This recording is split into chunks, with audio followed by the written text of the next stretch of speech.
Hello, my story's about how my grandpa got blown up in a tank. It's passed down from my dad. And all right, so my grandpa, he was in World War II, and the Germans, his like top of his tank was open. They put a grenade in there, and it blew him up. But he didn't die. His face was all like had to get rearranged and reconstructive surgery. But it blew him out of the tank, and he had fake dead so that the Germans, they didn't come and take him and bring him back to like he was gonna die. So he had to fake die. So then they didn't take him.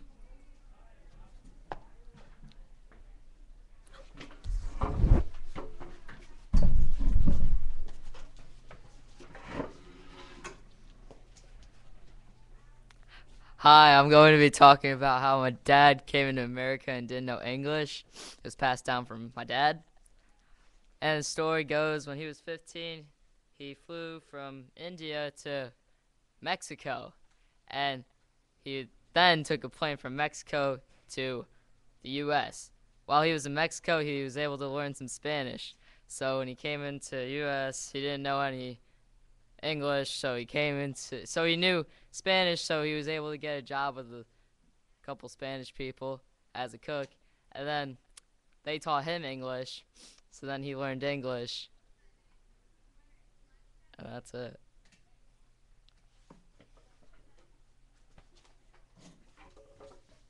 Hello, I'm going to be talking about how my grandfather was a pilot in World War II, and this was passed down from my grandmother.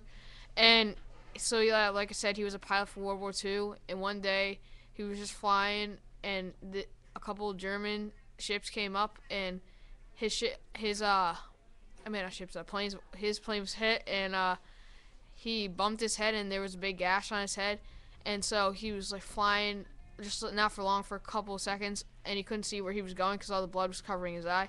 So when he switched out with the co-pilot, uh, the people on the plane said that they almost hit another one of their planes, and missed by like 10 feet, and so luckily they didn't hit it and blow up. And yeah, thank you.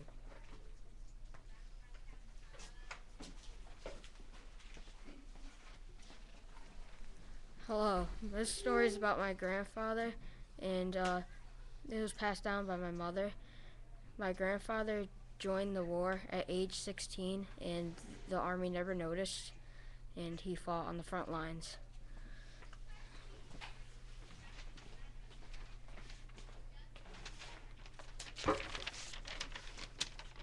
Hello, my story is about how my uncle was in the Vietnam War and it's been passed down um, from my uncle.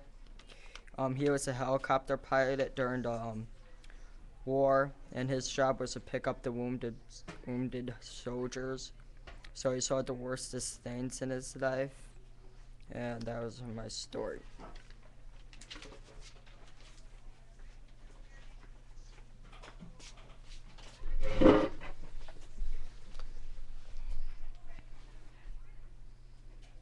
Hi, I'm going to talk about how my great grandmother came to America from Poland.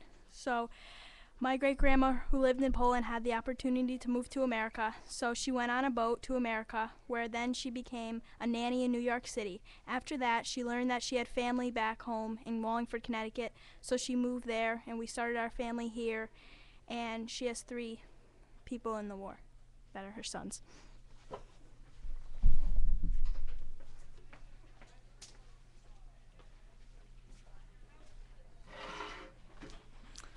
Hi, this is the story about my grandmother's Uncle Bill and Uncle Paul, who fought in World War II. This story was passed down from my grandmother. My grandmother's Uncle Bill and Uncle Paul fought in World War II against Japan and Germany because they teamed up together. Since the war was fought in 2 different places, they were separated, and they were brothers. Normally brothers stayed together, but they didn't.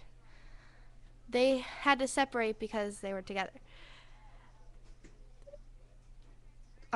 My Uncle Bill was rewarded a medal because he saved someone's life while fighting there.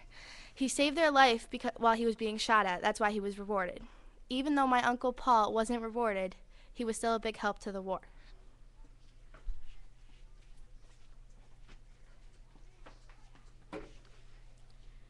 Hi, and this is the story of when my great-grandfather came over to North America and when he was in the Navy. My great-grandfather, Giovanni Battista Pezzenti, came to North America when he was 4 years old. He came here with his family too. When he later in his life, he joined the Navy, but my great-grandfather did not fight. He was actually a chef, and one of the many Navy officers was John F. Kennedy. If we realize once John F. Kennedy became president, if he played any tricks or maybe poisoned him, he would have never become president. Most of the people in the world wouldn't have even known John F. Kennedy. This is how my great-grandfather made a small but impact on the world.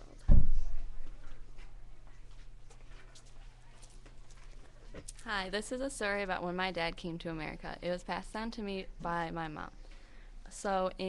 When my dad was 14 years old, he lived in Wales with his family, which is in the United Kingdom.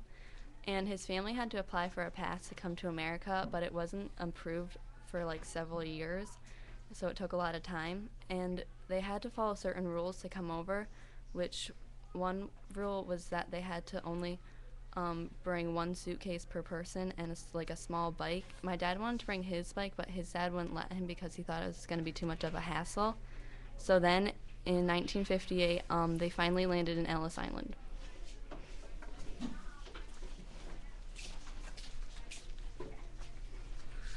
Hi, I'm going to talk to you about the time my great-grandpa came to America from Italy. He came into Italy with his son and his wife, and he came on a boat to Ellis Island, where he moved to Brooklyn, New York, and had 4 more daughters. They ended up moving to Wallingford, and they spent the rest of their life there.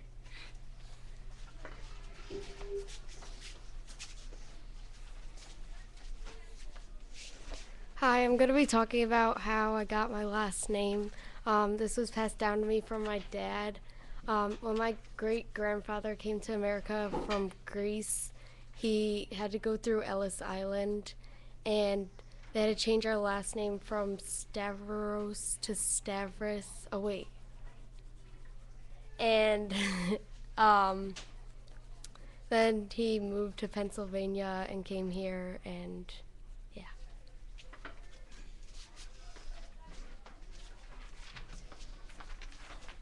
Hi, I'm going to be talking about how my cousin was in the Columbine shooting. So, in 1999, there was, a shooting in Colorado, and 2 boys that went to this high school decided to bring in, guns and kill, they wanted to, kill the athletes in the school. And my cousin, his name was Chip. He was, he was, the star hockey player. And, So what they did was during lunch, these 2 boys went and started shooting at the athletes of the school because they didn't like them. But my cousin wasn't in school that day. He was out to lunch because they were allowed to leave. And if he had have been there, then he probably wouldn't be here today. And overall they ended up killing 12 students, a teacher, and they left 23 students injured. And yeah, so.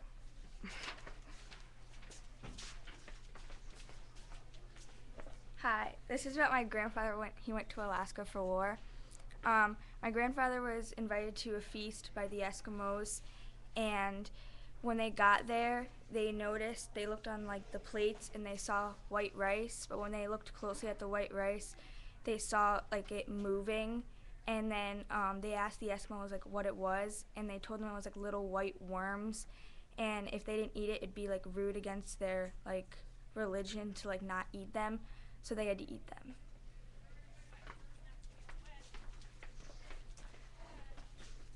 Hi, this is a story about how my parents met. They went to the same high school, and they were both star athletes, but my mom, she never really took the time to talk to my dad. And my dad was the star captain, or was the captain of the football team. And so the only class they had together was study hall, and even then they didn't talk to each other. So to get my mom to notice my dad let out the air of my mom's car tires. And so when she got to her car, she needed help to blow them back up, so my dad helped her. Hello, this is a story about my great grandpa that was passed down by my mom. My grandfather fought in the Polish military in World War II. He was captured by the Germans and sent to a concentration camp with one of his friends, and they told all the officers to step forward so they can shoot them, and he was about to, but his friends stopped him. And if he didn't do that, my great-grandfather would have been shot, and I wouldn't have been born.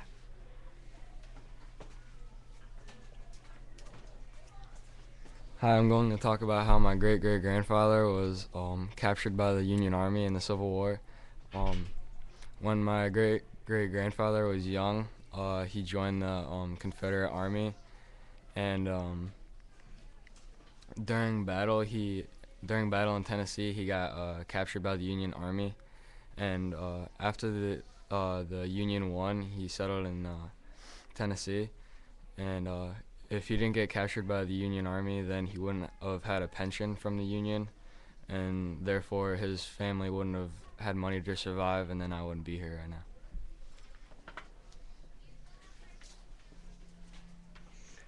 Hi, I'm going to be telling you a story, well, not a specific story, but more of a general story about the games that my grandpa played.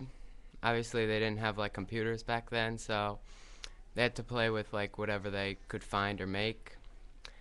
So I'm going to be telling you about one of the games that he played. One of the games was Stick in the Mud. So it's played with two people, and they both have a stick. And you get water and you make mud in the ground, and then each person throws their stick in the mud, and whichever one's more upright and like tallest, then that person grabs their stick and hits the other person's stick as far away as they can, and that person has to run and go get that stick, while the first person grabs their stick and throws their stick in the mud 3 more times upright, and then whoever gets back and did their task first gets a point, and then you keep going for how many points you get, and that's it.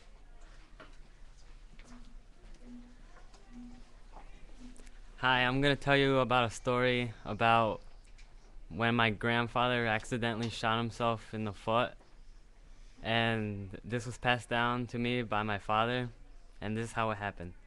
Well, my great-grandfather was in the Mexican army, and when he retired from the army, he brought back his shotgun and left it in the garage, and it had bullets and everything, and my grandfather was aware of it. So my grandfather went to go check it out, and he was holding and touching it, but he didn't know it was like cocked back. So he held it, and he didn't know it was heavy, so he dropped it, and then it went off and it shot him in the foot, and then after that he was all right, and he went to the hospital and he recovered.